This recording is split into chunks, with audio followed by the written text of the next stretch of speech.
Hello friends, hi. எல்லாரும் எப்படி இருக்கீங்க? கண்டிப்பாக நல்லா இருப்பீங்கன்னு நம்புகிறேன். என்னப்பா எபிசோட் பார்த்தீங்களா? நேற்று எபிசோடு எப்படி இருந்தது? ப்ரொமோலலாம் வந்ததெல்லாம் வந்துச்சா அப்படின்னு பார்த்தா, ஆமாங்க, கிட்டத்தட்ட ப்ரொமோவில் வந்த அந்த கிளிப்பிங்ஸ் எல்லாம் சேர்த்த மாதிரி தான் இருந்தது. நான் அப்புறம் ஆல்ரெடி இதை பற்றி இதுக்கு முன்னாடி போட்ட வீடியோலேயே பேசியிருப்பேன். அந்த பஸ் டாஸ்க்குன்னு ஒன்று நடந்திருக்கு, சேர் டாஸ்க்குன்னு ஒன்று நடந்திருக்கு. அதில் முனியம்மா அவர்கள் வந்து ஃபர்ஸ்ட் அவங்களுக்கு சேர் கிடைக்கல, அதுக்கப்புறம் செலக்ட் ஆயிருக்காங்க. அப்புறம் வந்து டாஸ்க் வந்து பஸ் டாஸ்க்கில் ரொம்ப சஃபகேட்டாக இருந்து எல்லாருமே கொஞ்சம் சஃபர் ஆனாங்க. அப்புறம் வந்து யாருமே வெளில வரல, எல்லாருமே செலக்ட் ஆனாங்க அப்படிங்கிற டீட்டெயிலாம் நான் இதுக்கு முன்னாடி, அதாவது இது எபிசோட் வர்றதுக்கு முன்னாடியே நான் ஒரு ஹிண்ட் மாதிரி அந்த வீடியோஸ்லாம் போட்டிருப்பேன். அதில் எல்லா டீட்டெயில்ஸுமே சொல்லியிருப்பேன். ஸோ இப்போ இதில் அப்போ வந்து இந்த எபிசோட்ல என்ன பேச போறீங்க அப்படின்னு பார்த்தா, ஓகே, அந்த டாஸ்க்ல நடந்த விஷயங்கள்லாம் நம்ம பார்த்தோம், செஞ்சோம்.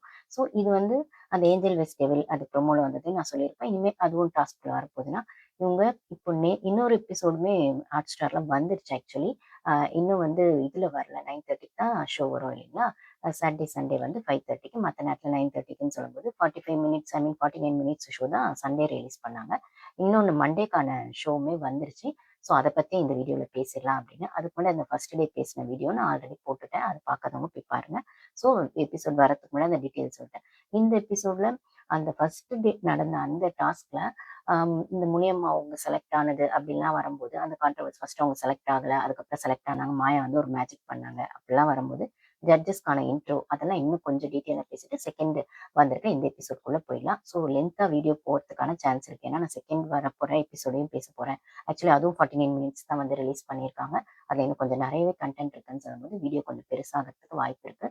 ஸோ அந்த மாதிரி வந்தால் நான் வந்து 2 வீடியோவோ போடுறேன். இல்லை லென்த்தாக ஒரு வீடியோ போட்டுட்டு அதுலேருந்து கட் பண்ணி போடுறேன். ஸோ எந்த கண்டென்ட் வேணுமோ பார்த்துக்கோங்க. அதுக்கு முன்னாடி நம்ம சேனல் ஃபர்ஸ்ட் டைம் வரவங்க, இல்லை இன்னும் சப்ஸ்கிரைப் பண்ணாதவங்க, ஆம், என்ன சொல்றது, சப்ஸ்கிரைப் பண்ணிட்டு நான் பாருங்க. அப்பதான் வந்து நிறைய பேர் ஃப்ரெண்ட்ஸ்க்கு வீடியோஸ் ரீச் ஆகும். லைக் போட்டுட்டு பாருங்க. வீடியோஸ் பார்த்தோன்னே ஃபர்ஸ்ட் ஸ்டார்டிங்லாம் நான் லைக் போட சொல்ல மாட்டேன். வீடியோ ஃபுல்லா பார்த்து முடிச்சுட்டு லைக் போடுங்க. அதுக்கப்புறம் ஹைப்னு ஒரு பட்டன் வரும். அந்த பட்டனையும் கிளிக் பண்ணீங்க அப்படின்னா நிறைய பேருக்கு வீடியோஸ் ஷேர் ஆகும். பிக் பாஸ் ஃபேன்ஸ்க்கு போய் சேரும். ஸோ இது பிக் பாஸ் அப்படிங்கிறது வரும். இந்த காமன் மேன் ஷோ அப்படிங்கிறது பிக் பாஸ் மாதிரியே தான் இருக்கு. அப்போ அப்படி பிக் பாஸ்ல பண்றதெல்லாம் காமன் மேன் ஷோல பண்ணிட்டீங்கன்னா, ஃபார் எக்ஸாம்பிள் இந்த பஸ் டாஸ்க்னு அதாவது கார் டாஸ்கோட அந்த ரெப்ளிகா தான். அது கார் பஸ் டாஸ்க்ன்றது சீசன் ஏன் ராஜு சீசன்ல கூட நடந்தது அப்படின்னு சொல்லும்போது, பிஸா வேணும் அப்படின்னு சொல்லி கேட்டு பிரியங்கா வெளில வந்தது. அதெல்லாம் நடந்திருக்கு அப்படின்னு சொல்லும்போது, அப்புறம் போன சீசன்ல நடந்த கார் டாஸ்க் கான்ட்ரவர்சி பேசாத யூடியூபர்ஸே இல்லை, அந்த அளவுக்கு பேசப்பட்டது. ஸோ இந்த பஸ் டாஸ்க் கார் டாஸ்க்ல நடந்தது அதே ரெப்ளிகா அப்படின்னு சொல்லும்போது, ஏஞ்சல் வெஸ்டேமான் அதையும் நம்ம ப்ரோமோல பார்த்திருப்போம். அதுவும் பிக் பாஸ்ல வந்தது அப்படின்னு சொல்லும்போது, ஸோ அப்ப இதெல்லாம் நீங்க வந்து காமன் மேன் ஷோலயே கொண்டு வந்துட்டீங்க அப்படின்னா, ஏன் இந்த ரெட் கார்டு அப்படிங்கிற விஷயமும் அவங்களுக்கு அவங்க பிரியவர்ஷினிக்கு கொடுத்துருக்காங்க. அவங்க நைட்டி போட்டு வந்தாங்க அந்த ட்ரெஸ் விஷயத்துல அப்படின்னு சொல்லும்போது, அந்த ரெட் கார்டுன்னு சொல்லப்படுது. ரெட் கார்டுனா ரெட் கார்டுல அதுல வந்து எண்ட் ஆஃப் ஜேர்னி அப்படிங்கிற மாதிரி அதுல எழுதியிருக்கு. அதை வந்து ப்ரோமோலலாம் நம்மளுக்கு ரெட் கார்டா காமிச்சிட்டு, அதனால தான் ரெட் கார்டுன்னு சொல்லியிருக்காங்க. அதுக்கப்புறம் நேற்று எபிசோட்ல உங்களுக்கு பார்க்கும்போது தெரிஞ்சிருக்கும். ஸோ அந்த ரெட் கார்டு அப்படிங்கிறது வந்து அந்த எண்ட் ஆஃப் ஜேர்னின்னு அதுல எழுதிருக்கு. ஸோ 3 டைப் ஆஃப் கார்டு கொடுக்குறாங்க. எண்ட் ஆஃப் ஜேர்னின்னு ரெட் கார்டுல எழுதியிருக்கு. அதுக்கப்புறம் ஒரு மாதிரி கிரீன் கலர் கார்டுல குவாலிஃபைட்னு எழுதியிருக்கு. இந்த ஹோல்டு அப்படிங்கிறது ஒரு மாதிரி ரெட் ஆரஞ்சு கலந்த மாதிரி ஒரு கார்டா இருக்கு. அது ஹோல்டு, அதாவது ஹோல்டுனா செலக்ட் ஒரு மாதிரி கிரே ஏரியா, செலக்டும் ஆகல.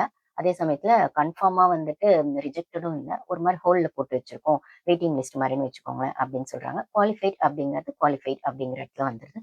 ஸோ 3 டைப் ஆஃப் கார்டு நம்மளுக்கு ஃபர்ஸ்ட் ஸ்டார்டிங் ப்ரோமோலாம் ஹோல்டும் குவாலிஃபைடும் தான் காட்டினாங்க. ஆனா இப்போ வந்து எண்ட் ஆஃப் ஜேர்னி அப்படிங்கறத ரெட் கார்டா சொல்றாங்க.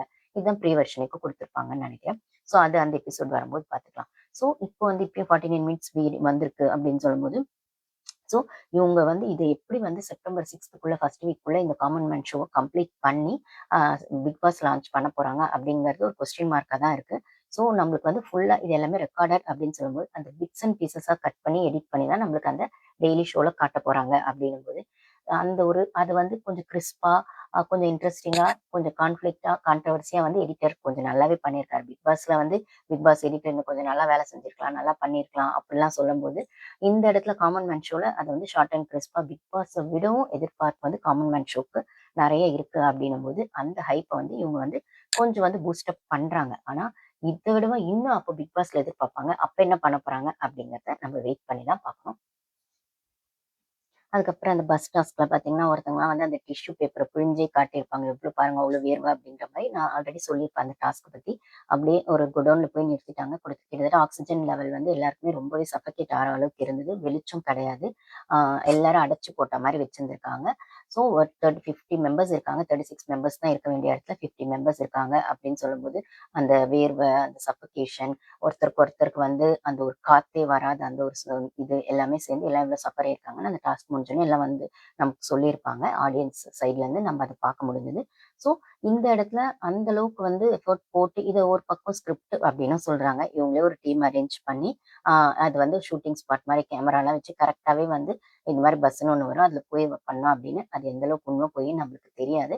பட் ஆனால் பார்க்கறதுக்கு பார்த்தா ஓரளவுக்கு ஓகே. காமன் மேன் ஷோன்னு ஒன்று பண்ணுறாங்க. அதில் கொஞ்சம் எப்பவுமே ரியாலிட்டி ஷோன்னு சொல்லக்கூடிய பிக் பாஸ்மே வந்து ஃபுல் ஸ்கிரிப்டட் இல்லை. அதே சமயத்தில் ஃபுல்லாக லைவும் கிடையாது. நான் ஸ்கிரிப்டட் பேஸ். நான் அதை 50-50ன்னு என்னோட வீடியோஸ் பார்க்குறவங்களுக்கு நான் சொல்லியிருப்பேன். ஏதோ ஒரு இடத்துல அவங்களுக்கான இன்ஸ்ட்ரக்ஷன் உள்ள வரும். ஆடியன்ஸ் ஆனால் நம்மளுக்கு தெரியாது. அதனால தான் திடீர்னு சண்டை வரும். அதான் நான் சொல்லியிருப்பேன்னு சொல்லும்போது இந்த காமன் மேன் ஷோ அப்படிங்கும்போது எல்லாருமே காமன் மேனானா அதுவும் கிடையாது. எல்லாருமே சோஷியல் மீடியால இன்ஃப்ளூயன்ஸா இருக்கக்கூடியவங்க தான் நம்ம ப்ரோமோலலாம் பார்க்குறவங்க எல்லாமே. ஸோ என்ன சொல்றது? இவங்க முனியம்மா அவங்க வந்து அவங்களும் ஒரு இன்ஃப்ளூயன்சர் தான். ஸோ யூடியூப் வச்சிருக்காங்க அப்படிங்கும்போது, இவங்க ஷோபா இந்திரகுமார் அவங்க இன்னைக்கான எபிசோட் நான் இன்னும் பேசல. அந்த எபிசோட்ல வந்திருக்காங்க. நான் ஆல்ரெடி அவங்கள பத்தி டீட்டெயில்ஸ் சொல்லும்போது சொல்லியிருக்காங்க. அவங்க 11 ரெக்கார்ட் பண்ணியிருக்காங்க. ரெக்கார்ட் ஹோல்டர், அம்பாசிடர் அப்படின்லாம் சொல்லும்போது ஜிம் நடத்திட்டு வராங்க. ஜிம் ட்ரெய்னர் அப்படிலாம் வரும்போது அவங்களுக்கான விஷயங்கள் இருக்கு அப்படின்னு சொல்லும்போது அந்த ஃபாலோவர். அதுக்கப்புறம் வந்துட்டு அந்த ஃபாலோவர்ஸ் இருக்கவங்க அவங்க. அப்புறம் ஜேசன் அவங்க மார்ஷியல் ஆர்ட்ஸ் அவருன்னு சொல்லும்போது, நிவ்யா மாறன் அவர் மாறன் அவங்களோட பொண்ணு அப்படின்னு நான் சொல்லியிருப்பேன். ஸோ இந்த மாதிரி கொஞ்சம் கொஞ்சம் ஏதோ ஒரு இடத்துல ஆம், கொஞ்சம் அந்த காமன் மேன் சாயல்ல இருக்கக்கூடியவங்களே தவிர அவங்க full and full common man அப்படிங்கிறது இல்ல. எங்களுக்கு பிக் பாஸ் பத்தியே தெரியாது. பிக் பாஸ்க்கும் எங்களுக்கும் சம்மந்தமே இல்லை அப்படின்ற மாதிரின்னு சொல்ல முடியாது. ஸோ ஏதோ ஒரு வகையில அவங்க வந்து சொசைட்டிக்கு தெரிஞ்ச முகமா இருக்காங்க. அது இன்ஸ்டாலயோ, யூடியூப்லயோ இல்ல ஏதோ ஒரு வகையிலயோ இப்ப இந்த ரெக்கார்ட் ஹோல்டர்ன்னு சொல்றவங்க 11 ரெக்கார்ட் பண்ணியிருக்காங்கன்னா, அவங்க ஃபேமஸ் செலிபிரிட்டி தானே கிட்டத்தட்ட. அவங்க எப்படி காமன் மேன் செலக்ட் பண்ணாங்க அப்படிங்கிறது தெரியல. நிவ்யா மாறன்னா அவங்களுக்கான அந்த ஒரு சோஷியல் மீடியா ஃபேம் இருக்கும். மாறன் அவங்களோட செலிபிரிட்டி பொண்ணு அப்படின்னு சொல்லும்போது, ஸோ இந்த மாரிலாம் இருக்கு. ஸோ இந்த இடத்துல அ என்னதான் வந்து அவங்க சோஷியல் மீடியா இன்ஃப்ளூயன்சர்னாலுமே ரொம்ப பிரபலமானவங்க இல்ல. எல்லாருக்குமே தெரிஞ்சவங்க கிடையாது. இப்போ ஒரு சீரியல் ஆர்டிஸ்ட்ன்னு சொன்னோம்னா, அவங்க எல்லாருக்குமே தெரிஞ்சிருக்கும். ஒரு சன் டிவில நடிக்கக்கூடியவங்கன்னா எல்லாருக்கும் தெரிஞ்சிருக்கும். விஜய் டிவி ஃபேமஸ்னா அதுல வர ஒரு ப்ரோகிராம்ஸ்ல வரவங்க எல்லாருக்குமே தெரிஞ்சிரும். அந்த அளவுக்கு இல்ல. பட் ஆனா செலிபிரிட்டியா தன்னை காட்டிக்கணும்னு நினைக்கிறவங்க. ஆனா காமன் மேன் கேட்டகரில இருந்து கொஞ்சம் ஒரு நெக்ஸ்ட் லெவலுக்கு தங்களை ப்ரொஜெக்ட் பண்ணிக்கிறவங்க சோஷியல் மீடியால அப்படின்னு வச்சுக்கலாம். ஸோ இந்த இடத்துல முனியம்மா அவங்க வந்து செலக்ட் ஆனது அப்படின்னும்போது, அவங்கள வந்து ஸ்பெசிஃபிக்கா பிளான் பண்ணி செலக்ட் பண்ணியிருக்காங்களா? அப்படிங்கிற ஒரு விஷயமும் வருது. ஏன்னா, அவங்களுக்கு சேர் கிடைக்கல. நீங்க 5 பேர் தான் சொல்லிட்டீங்க. 5 பேர் வெளில வந்துடணும்னு சொல்லிட்டு.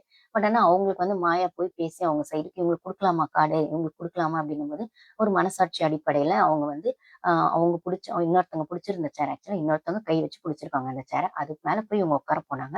ஸோ அந்த பொண்ணு கத்துது, "எனக்கு கை வலிக்குது. இல்லன்னா என் மேல புஷ் பண்ணி உட்கார்றீங்க. எனக்கு வந்து கஷ்டமா இருக்கு. சஃபகேட் ஆவுதுன்னு" அந்த பொண்ணு கத்தவும், இவங்க வந்து எழுந்துட்டாங்க. எழுந்துட்டு விட்டுட்டு வந்துட்டு இவங்க மாயா கேட்கும்போது, "ஸோ சாரி உங்களுக்கு கிடைக்கலையா?" அப்படிங்கும்போது, "என்ன கிடைக்கணுமோ அதுதானே கிடைக்கும்." அப்புறம் இன்னொருத்தவங்க அவங்க கத்துறாங்க. அவங்களோடது அந்த பெயின்ல எனக்கு அது பண்ணணும்னு எனக்கு தோணல. என் மனசாட்சி இடம் குடுக்கல அப்படின்னு சொன்ன ஒரு வார்த்தை, ஏதோ ஒரு இடத்துல அந்த ஒரு சிம்பத்தி பேஸ்ல அவங்களுக்கான ஒரு நேர்மையான தன்மைய காட்டுது அப்படிங்கிற மாரி ஃபர்ஸ்ட் கார்டு அவங்களுக்கு தான் குடுக்குறாங்க. சீட் கிடைக்காதவங்களுக்கு. அதுக்கப்புறம் அந்த டிரான்ஸ்ஜெண்டர் அந்த விஷயங்களையும் நம்ம பார்த்திருப்போம். அவங்களுக்கும் வந்துட்டு இந்த மாரி வந்து உங்களுக்கு என்ன பிரச்சனை? அதாவது எப்படி யாருக்குமே சேர் கிடைக்காம இருந்தது அந்த 5 பேருக்கு அப்படின்னு கேட்கும்போது, அந்த ட்வின்ஸ் 2 பேர் ஜென்ஸ் ஆடுறாங்க. அவங்க எப்படி எலிமினேட் ஆயிடுவாங்கன்னு நினைக்கிறேன். கொஞ்சம் ஃபேர் கேம் ஆடல தான் ஸ்டார்ட்டிங்கே தெரியுது. கொஞ்சம் டாமினேட்டடா இருக்கும்போது உள்ள விடுவாங்களா, விடலையான்றது தெரியல. போக போக தான் பார்க்கணும். ஸோ அவங்க 2 பேரும் கேமையும் சேர்த்து ஒரு ஆளா விளையாடுறாங்க. போன சீசன்ல நம்ம பார்த்துருப்போம்ல பிரதீன், சாண்ட்ரா 2 பேரும் தனித்தனி ஆள் தான். ஆனா விளையாடுறது என்னமோ 2 பேரும் சேர்ந்து விளையாடுவாங்க. ஒருத்தங்கள வந்துட்டு அ அவுட் பண்ண வைக்கணும், ஒரு ஸ்ட்ராட்டஜி பண்ணணும்னா 2 பேரும்